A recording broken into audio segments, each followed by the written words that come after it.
Obviously, we've made a lot of progress here in the last 2 to 3 weeks. The water started to boil a little bit for our team, which is good.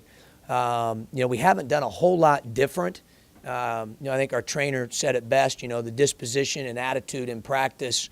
Paul said that, it's really not a lot different than, several weeks ago. So we've really tried to stay the course. Our veterans have done a good job of leading in that regard, both by example and with their voices. I think our defense has really started to gain some ground just because we have more guys that understand what they're supposed to be doing on a consistent basis. Their habits are better. Offensively, I think we are working harder to get good shots, which is always important. The one area, obviously, I wasn't real thrilled that we turned it over 15 times in 60-some possessions. So we've got to get that cleaned up a little bit. That's a little bit uncharacteristic of us. We've done a pretty good job of taking care of the ball all year, so we need to get that cleaned up. But all in all, I think we are getting better. We're improving, which is what you want to be, that team that's improving, this time of year. Obviously, if you're, winning some games in the process, that's always good.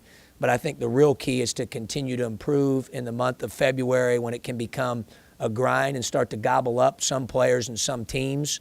It hasn't with our guys, and certainly our players deserve a lot of credit for that because of their toughness and the way they've kind of just willed themselves through some adversity and really learned from some of the experiences that they've been in.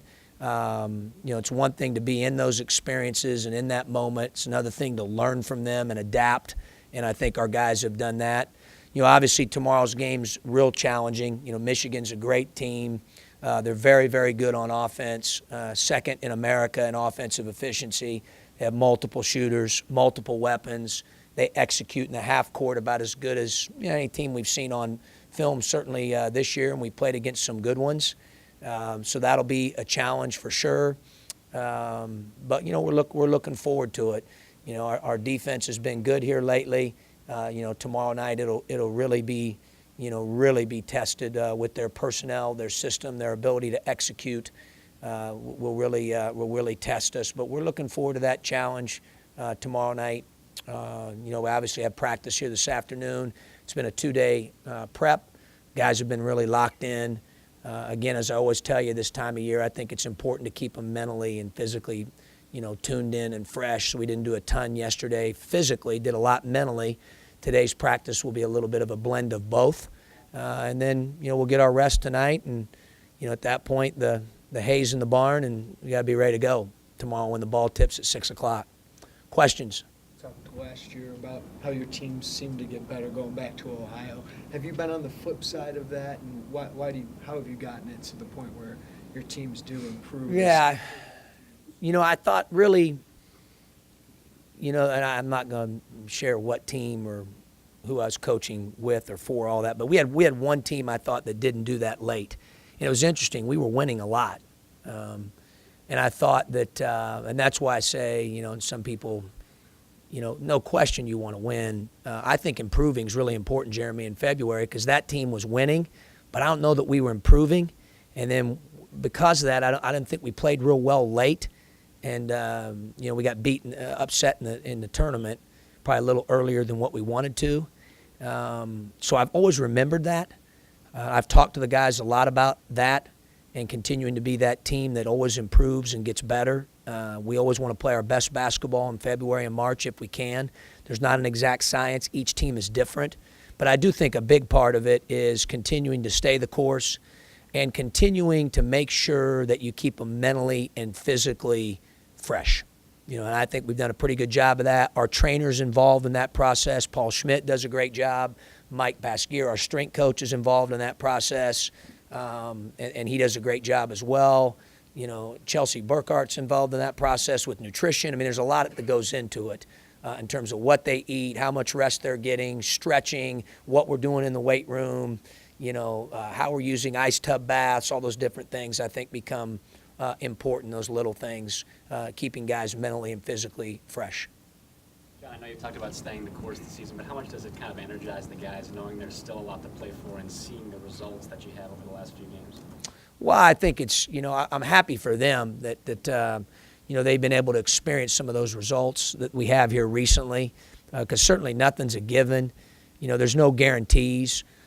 We try to control what we can control. Our attitude and effort's been exemplary all year, even through the midst of adversity, and I think it's a big reason why we've experienced some of those results here recently. And then you got to just continue to improve and get better, and I think that we've done that. I think our young guys have really started to understand our defense better and understand what we want more on offense as well, but their habits are just better, and I think that's the biggest difference. We talk to them a lot about, hey, in pressure situations, your habits take over. And sometimes it takes time to develop those habits, when you have 9 newcomers. It takes time. You can't just wave a wand. And I think the players deserve a lot of credit for listening and taking it to heart and wanting to get better at it. And to their credit, they have. Was there some pressure or stress or anything like that you think maybe the players were feeling in games here before the Nebraska game, and did that change anything? I don't know, Steve. I mean, I try to, obviously you got to be part psychologist, and play all kinds of different roles when you're a coach. I don't think so. I mean, I think obviously when you're playing as hard as those kids were playing, defending like they were. Now, I know we've played even better defensively lately, but we've defended pretty well all year, and we've rebounded competitively all year, and we've taken care of the ball really well all year. And you do those things. I think sometimes what you got to fight is more frustration, than anything else, because you're doing a lot of things right and maybe not getting the rewards that you want. I think at one point we were like second in the league in fewest turnovers, second in free throw percentage, sixth in rebounding, and like second or third in defense. Those guys know that, and they're like, man, So I think that's what you're fighting in this particular situation. Each season's different, but I don't think it was so much pressure. It may be, fighting that urge to be frustrated and not to become discouraged. I think that's what our guys did a great job of, to be honest. Is there any circumstance that you know of that would be better to be in the NIT than the NCAA? No. I've said before, I think it's and again, I'm biased, but I think it's the greatest tournament in the world. So why wouldn't you want to be in the greatest tournament in the world? How did the Mitch McGary injury maybe help Michigan this year? I don't know. Again, I don't comment. I said this the other day. People were asking me questions about Coach Izzo's team. I don't know, help, hurt. Obviously Mitch McGary's a great player. He was a handful for us last year. He was a huge part of their run to the national championship game. So, you'd have to ask, Coach Beeline, who knows his own system inside and out, whether that's helped in some areas, hurt in some areas. What's the difference with that? I mean, I just know they're playing really well right now. I know the 2 guys that are playing the 5 for them, Horford and Morgan, have done a great job defending and finishing. I mean, Morgan's shooting 70-some% from the field and rebounding the ball. Both guys, you can tell on film, are intelligent and understand their role, and they've played that role really, really, really well. How many teams can lose a guy like McGary and have 2 other kind of veteran bigs to plug in there? I mean, that's really they were fortunate in that situation. That's a great point, Tup. I never really thought of that, but you're right. You've got to, and I think you have to correct, and DB may know, but I think Horford may be a redshirt or sit-out guy, one or the other. Yeah, so he even has a little experience, and Morgan's really experienced. It's a great point. Sometimes you don't have that luxury. They obviously did a good job developing some depth there with their recruiting and their team, and adapted pretty well. The defensive streak you're on, especially playing freshmen, that they've come a long way in understanding. Can you talk about the freshmen's acceptance of defense? Yeah, sure. I think a lot of it comes from the fact that we've emphasized it, Jim, now for 2 years, that everyone has accountability and responsibility in the areas of defending and rebounding. We show them clips after every game on their grade out clips on some of those areas, on all those areas. And, you start to get to the point where it becomes ingrained. And that's what I meant earlier about it becoming habitual, now for some guys. Their habits are better. We still can get better in some areas, but all in all, comprehensively, with the guys that are playing, I think they understand our defense a lot more, and it's made it more effective. Go ahead. talked a lot about the improvement of the young guys, and how much does it help to have two guys like Aaron Cosby and Ahmad Starks who have played big-time college basketball, going against those guys every day? The guys. Huge. I think they've been. I just told them yesterday, not only the transfers, but Latulip and some of those guys that have imitated the other team through scout team stuff have done a phenomenal job, and they're just as big a part in the role that they play in our preparation and our success here lately as the guys who are playing. I mean, obviously it's unique that you would have, 3 players the caliber of Darius, Ahmad, and Kaz all sitting out, all going against those guys, in preparation for games. I mean, that's been a little bit unique. We've taken advantage of that, and it's been, some of those days have been a heck of a battle. It gets pretty chippy, in practice. So that's certainly, advantage for us. I mean, obviously we'd like to have all 3 of them, but being that they have to sit, I think they've played that role really well. Marcus, especially here of late, and I think it's really helped our team. You mentioned Izzo. His comments after the game, and I wasn't in the press conference, we were with the players, but I just read a transcript. But, I mean, it was very harsh on his own team, and I think maybe made it sound like, they lost it more than Illinois won it. I don't know if there's any easy way for you to answer, but what did you think happened? I mean, did Illinois play exceptionally well? I thought that we played really well with the exception of turnovers. We've got to take care of the ball a little bit better. When it's a 60-some possession game, Steve, and you turn it 15 times, that you got to take a look at that. We need to be better with that. Other than that, I thought our execution was really good. We had 40-plus deflections in the game, which is the highest amount we've had in over 10 games. We had 2 players get 5 steals each. We rebounded competitively. We shot 48% from the field, 40-some% from 3.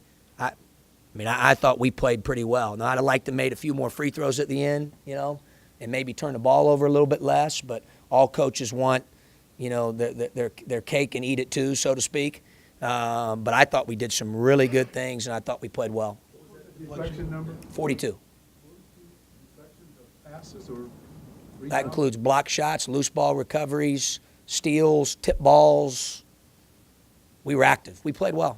Do you have like an average number of deflections that compares? Well, we're always striving to get, 30-plus every night. That's hard to do. Some teams take really good care of the ball, like Michigan does. Michigan's, I think, second in the country going into their most recent game in fewest turnovers. But I think part of it's being active for us defensively. That's one of the things I think we've done really well here recently. And, our activity was really good in the Michigan State game. It's strange that Michigan State committed only 2 unforced turnovers. That's striking. Yeah, it would be. I don't know how many of them are unforced or forced. We didn't chart that. I know they had about the same number we did, I think. What was their number, DB? Yeah, 15, and we had 15, they had 16, so that was almost a wash. Can you talk a little bit about Joe and John, your relationship Yeah. with them this year? Obviously this is a cool time of year because you get to honor those 2 guys, and we're doing that today at Rebounders. We'll do it tomorrow for the game.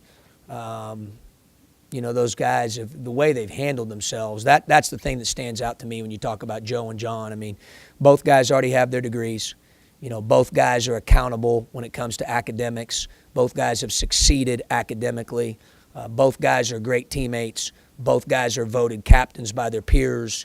Both guys show up every day with their hard hat on and work with no excuses. They don't complain. Neither guy takes shortcuts. They embody in many ways what we want to be about. Joe's been here 5 years, has been through a lot. His experience level, his adjustment to his new role and the way he's played the last couple games and the willingness he has, to sacrifice both he and John, for the betterment of the team, is admirable. He just handles himself so well. So I'm proud of him for that. He's been a big part of last year's team as well as this year's team. And then John, to get a guy like John that has all those qualities I just mentioned, come in June, be voted captain, be respected so much by his teammates for who he is, both on and off the court. It was really great to have John. It'd be great to have John any year, Jim, but it's really great to have him when you have 9 newcomers and you got 5 freshmen, and you can point to John Eakey or Joe, and as well as some of the other guys, but those 2 guys, and say, do what they do academically. Just do what they do. handle yourself like they do, and you'll be fine. Practice hard like they do, and we'll be in business. So they more through nonverbal probably with both guys' personalities more than verbal, I think have been great examples of, for our young guys of what we want to be about and how we do things. John, your defense in the Michigan State game obviously was a huge key to winning that game. I wonder your thoughts on the balance. I mean, you think sometimes maybe to spring a road upset like that, you need one guy to go off, but I think the leading scorer was maybe Tracy with 12 points. Yeah, we got, obviously, again, a lot of contributions from all those guys that came in and played in some way, shape, or form. And I've said all along we need that. We're that type of team that needs everybody hitting on all cylinders. And I thought we did that the other day fairly well, defensively and offensively. John, I know you guys maybe put yourselves in a tough position to get where you want to go, but to control your own destiny, just what does that mean for you guys? Well, we really haven't talked about that. Our focus right now is Michigan tomorrow night. One game at a time, one day at a time. We'll talk to the guys. They're going to have a good practice today. I think because of that mindset and the fact that they've honored the process, Jeremy, I think that's put them in a position where not everybody in February and March has an opportunity to play for things, and our guys have a chance to do that, and that's pretty cool. Anything about Iki turn out differently in an interesting way from what you anticipated as you recruited? That's a great question, Steve. I would say student, person, work ethic, shooter, all those things I knew. But until you coach a guy every day, I'd say the two things would be, and I'm obviously, pleasantly, I wouldn't say surprised, but excited that he brings those things to the table, are just his effort, his Matto plays that he brings to the table. He and Egwu lead our team in those hustle play categories, and then his ability to rebound. I think those two things are, in addition to the fact that, he's experienced, he's a great teammate, he's smart, he has great basketball IQ, he can learn multiple positions, he has a lot of the intangibles, he can make open shots. We knew all those things. But I think those two things, the rebounding and his desire to make hustle plays and make extra effort plays, I think those things have probably been, things that we've been pleasantly excited about. Do we have any questions from the phone lines for Coach Groce? I don't hear any. Last couple of questions here. We need coaches. Okay. Go ahead. Okay, a little off subject, but we're doing a high school basketball preview of the state tournament. We're asking some coaches about the shot clock in high school. Do you have an opinion about that? You think that'd be good for basketball to have a high school shot clock? My opinion is yes. But again, that's my opinion. Certainly everyone's entitled to an opinion. I do think it would be good for the game across the board, regardless of state. I know you're specifically talking about the IHSA tournament, but, I think it would be good. What about the end of games? Do you have any suggestions for that? For the end of games? Are you talking high school now, Lauren, or give me a Fouling is what I'm really talking about. meaning? Connect the dots there for me. Intentional fouls at the end of the game to extend the game. Like I think somebody mentioned that there were 20 stoppages in the last 2 minutes and 56 seconds of a game Saturday. I mean, that's... Yeah, I don't know how you're going to control that because sometimes strategy comes into play. I mean, it's just, part of it. When I think about, starting to foul early and stoppages and making the game longer, I think about when I was a kid watching the, I guess that was 83 when Valvano's Wolfpack beat Houston. They started fouling early, if you remember, sending guys to the line to try to lengthen the game, and obviously it worked out. It worked out with the infamous buzzer beater that Lorenzo Charles dunked back in the basket. So, I don't know how you control that one. Guys are going to try to stop the clock. We're trying to play for 40 minutes. Sometimes people, boo, hey, the game's out. We're trying to play for 40 minutes, and sometimes to prolong the game is strategically to your advantage. Question's a little off topic. I'm not sure how many letters you remember that you've written to families, but we got one sent in to us from Tanya Hartman. Do you remember that one with her father at the Minnesota game? Yeah. Tell me why you wrote back to her with that, and what does it mean when you hear? Well, we try to return every letter and phone call to the best of our ability that comes into our office. I think, communications important to do that. I think it's the right thing to do. But that was just, when I received it and read it, was touching.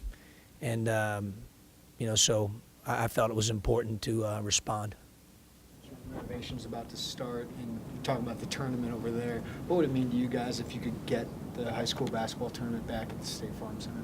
Well, obviously, that's something that, the IHSA makes that decision. Would I like for it to be here? Again, that's like asking me, hey, what's your opinion on that? Yeah, absolutely.